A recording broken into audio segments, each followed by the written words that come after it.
I'd like to talk a little today about mitigating factors in project management and why projects come up short. My name is Lindsey Bryant, and I am currently a student of project management at Bellevue University. For this presentation, I will be focusing on common mistakes that project managers make when approaching new projects and applying the appropriate risk management tools and techniques.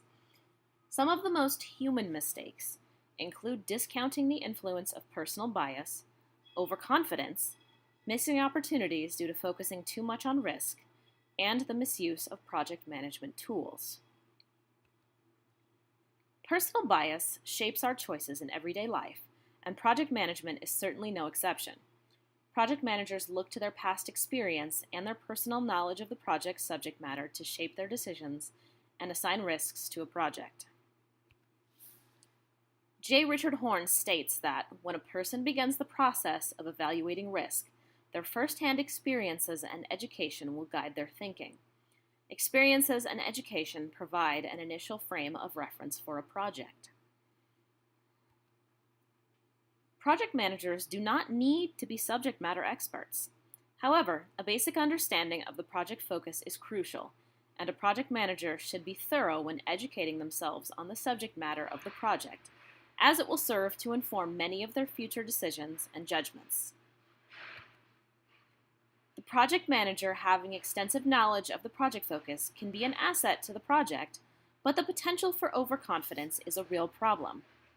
Overconfidence can be the result of past experience or too much familiarity with the project's subject matter. This overconfidence can lead to a sense of complacency and a reduction in the use of risk management tools. Horne states clearly that overconfidence can lead to missed threats and risk. While ignorance can be accompanied by plenty of issues, overconfidence can be just as problematic. Consider the story of the tortoise and the hare. This is a prime example of overconfidence and its outcome. Another common issue that project managers have is missing opportunities because of focusing on risk. As humans, we often allow a fear of failure to shape our choices, and we ignore opportunities. However, this limits us, both as humans and as project managers. Often projects can hold large amounts of uncertainty. With this uncertainty comes potential, the potential for risk and the potential for opportunity. According to Clackegg, the risk focus needs to be balanced out with focusing on opportunities. These opportunities may include the potential for cost savings, a reduction in time, or a change in scope.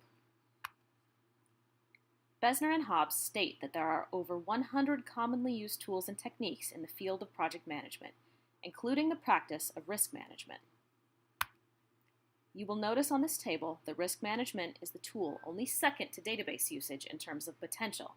However, it is ninth in terms of actual use. The ignorance of the effectiveness of risk management as a tool is quite common, and even seasoned professionals make the mistake of underutilizing risk management.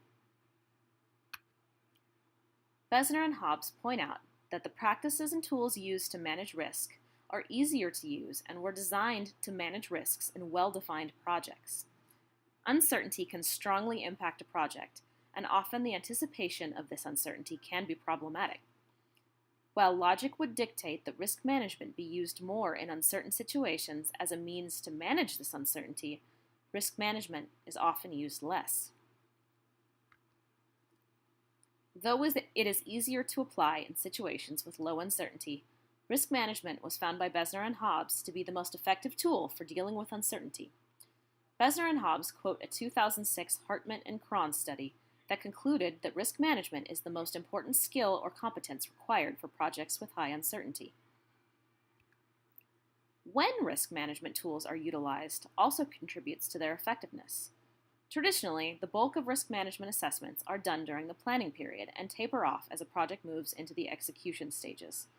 However, Zwickel and On remind us that risk management practices need to be carried out through all phases of a project in order to address changes that evolve as a project runs its course. Staying flexible, accompanied by constant monitoring, allows the project manager to stay vigilant to these issues and address them as they arise. Besner and Hobbs tell us that flexibility is viewed as a way to manage uncertainty. The knowledge that a project manager has at the beginning of the project is often not enough to carry the project through to completion without issue, necessitating that the project manager constantly monitor the situation and reevaluate the accompanying data. The human influence cannot be ignored when considering the impact on project management. Because it is a combination of technical and soft skills, an algorithmic approach is simply not enough. Differing scopes and project focuses necessitate a fresh approach to each project, along with consideration of how a project manager's past experiences will contribute to their approach to the present project. Acknowledging past experiences and education is the first step to keeping these experiences from negatively impacting the project, and allow the project manager to be flexible and think outside of the box in terms of approach, tools, and techniques. Are there any questions? Thank you for your time.